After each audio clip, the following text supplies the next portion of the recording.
Good morning, everybody. Welcome to week 3. Can't believe we are in week 3 already of distance learning. This is flying by. And today we're going to be working on multi-step experiments again, where we do multiple things, draw 3 cards from a deck, roll the dice twice, but this time we're going to be doing things without replacement.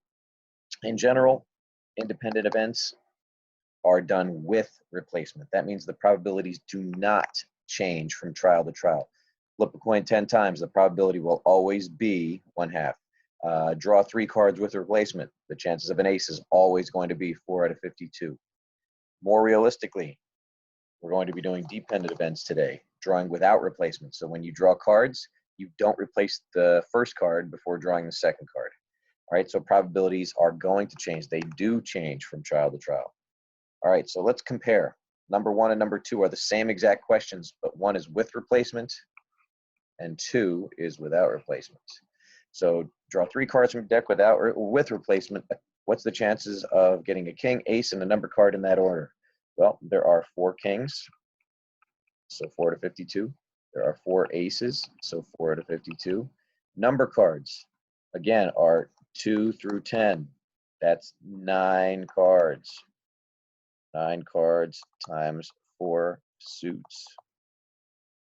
That's 36 cards. So that's 36 out of 52. And so I multiply fundamental counting principle, and it's got to be in that order, so I'm done. For part B, it says a king, ace, and a number card in any order. Do the probabilities change? No, they don't change. So 4 to 52 times 4 to 52 times 36 out of 52. Oops. Multiply. But then times the number of ways that a king, an ace, and a number card can be arranged. So I can go king, ace, number card. I can go king, number card, ace. I could go number card, king, ace. I can go number card, ace, king. I can go ace, king, number card. And I can go ace, number card, king. That represents the 6 ways that there are to arrange those probabilities. So that's my answer for part B. All right. Let's move along to number 2. Same exact question. Let me leave this right up here so you can see it all. But draw 3 cards, king, ace, number card, but without replacement. So the first thing that I notice that's going to change immediately, at first when I draw a card from the deck, there'll be 52 cards. But then I set that card aside. So how many cards will there be for the next pull? Only 51. And then if I set that card aside, now there's 2 cards set aside, so there's only 50 cards left for the third pull. That is one of the fundamental differences between with replacement and without. Your denominator will always decrease by 1. But there are 4 kings in the deck. Then the next pull is an ace. Well, I haven't pulled an ace yet, so there's still 4 aces left in the deck. Then I haven't chosen any number cards yet, so there's still 36 number cards left in the deck. So multiply, multiply. It's got to be in that order. So once again, I am done. Okay. All right. So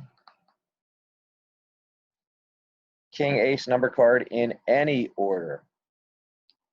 All right. So I'm going to do 4 to 52. The probabilities don't change. Times 4 to 51 times 36 out of 50.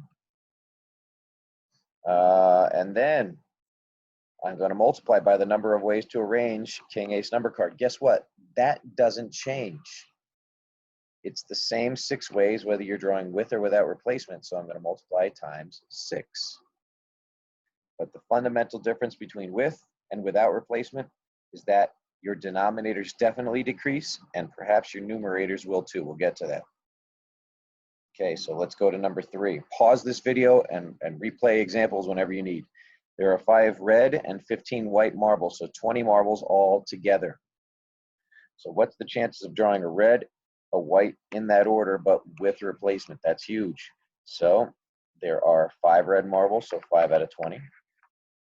And there are 15 white marbles, so times 15 out of 20. And it's with replacement, so there's always 20 marbles, and it's that order, so I'm done. do the same exact thing. I'm sorry, in any order. My goodness, in any order. I read the question wrong. So now I have to multiply by the ways to arrange it. I could do red, white, or I could do white, red. So I multiply these times the two ways that there are to arrange it. Red and white in any order again, but now without replacement. So there are 5 red marbles out of 20 for the first draw, but immediately there's only 19 marbles left for the second pool. I haven't chosen a white marble yet, so there are still 15 left available. Since it can be in any order, it's still the same red, white, white, red, so times 2. This will still apply. Okay. So then, a red marble, then a white marble. So in specific order with replacements. So 5 out of 20 times 15 out of 20. I'm done with part C. A red, then a white without replacements. So that's 5 out of 20 times, there's only 19 left, the second pool, but there are still 15 white marbles left because I haven't chosen one yet. You understand this difference? Not too bad, right? Let's draw 2 cards from a standard deck without replacements. So this entire question is without replacements. So there are 13 diamonds to begin in a suit and 52 cards. So 13 out of 52 times. Immediately when I draw the second card, there's only 51 left. But if I've drawn a diamond the first time, there's 1 fewer diamond left in the deck. So there's only 12 diamonds left the second time around. You understand that? Now we drew 2 of the same type of card. So the denominator reduces by 1 and the numerator reduces by 1. 1 club and 1 heart in any order. All right, so there are 13 clubs in the deck out of 52. For the second pool, there are only 51 cards left, just for part A, just like part A. But I haven't chosen a heart yet, so there's still 13 of them left. But then it says in any order. So I need to multiply. I could do club heart, or I could do heart club. So I need to multiply by the 2 ways that there are to arrange club, heart, or heart club. A red card, then a black card. That's half the deck each. There are 26 red cards in the deck out of 52. But now, once I draw 1 card, there's only 51 cards left.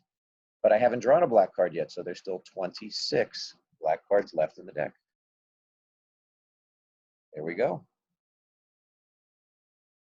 Number 5, a fishbowl contains numbers 1 through 9. So I numbered them, 1, 2, 3, 4, 5, 6, 7, 8, 9. 2 are drawn without replacements. So what's the chances of drawing 2 odd numbers? So odd numbers are 1, 3, 5, 7, and 9. That's 5 numbers out of 9 times. Immediately for the second pool, there's only 8 numbers left in the fishbowl. But I've just drawn an odd number. So how many odd numbers are left? Only 4. So 5 out of 9 times 4 out of 8. Done with that guy. Number 6, same exact question. I just wrote it twice because it went from one piece of paper to the other. So 1 through 9, what's the chances that the first number is a 6? Well, that's only a 1 out of 9 chance. Then times. There's only going to be 8 remaining numbers left because it's done without replacements. It says nothing about the next number. So the next number could be any possible thing you want it to be. But how many numbers are left? I chose the 6, so the 6 is gone. Okay. How many numbers are left? 8 of them. There were 9 to start. Now there's 8 out of 8. It could be any number, period. The first number is greater than 6, and the second number is less than 4. How many numbers are greater than 6? These 3 right there. So that's 3 out of the 9 original numbers times. Second time around, there's only 8 numbers because I'm doing it without replacement. Less than 4. How many numbers are less than 4? 1, 2, and 3. And I haven't chosen any of them yet. So there are 3 total numbers, less than 8 the second time around. And the last example I'm going to go over with you, number 7. 5 cards are drawn at random without replacement. Big thing right there. So immediately, if you even want to, you could go through A, B, and C and do your denominators before you even begin. 52, 51, 50, 49, 48, and then 52, 51, 50, 49, and 48, and the same here. Because I know I'm drawing without replacement, I'll get the denominators out of the way before I even look at my numerators. 5 hearts. There are 13 hearts to start, so 13. But then once I draw one, there's only 12 left, and 11, and 10, and then 9. Isn't so bad, right? 3 hearts, then 2 clubs. So there's 13 hearts to begin, so 13. Then only 12 hearts left, 11 hearts left. But then we go to clubs. We haven't chosen a club yet. I'm at the club. But then, how many clubs are there once again? There's 13 of them, just like hearts. So back to 13 again. Then 12. Last but not least, all face cards. Face cards are jacks, queens, and kings. That's 4 plus 4 plus 4. There's 12 of them. So there are 12 face cards to start. But all of them are face cards. It doesn't distinguish between jack, queen, king. So just 12, then 11, then 10, then 9, and then 8. And that's it, everybody. I'm going to give you the homework, and I'm going to have you go through what's going on here. All right. Have a great day.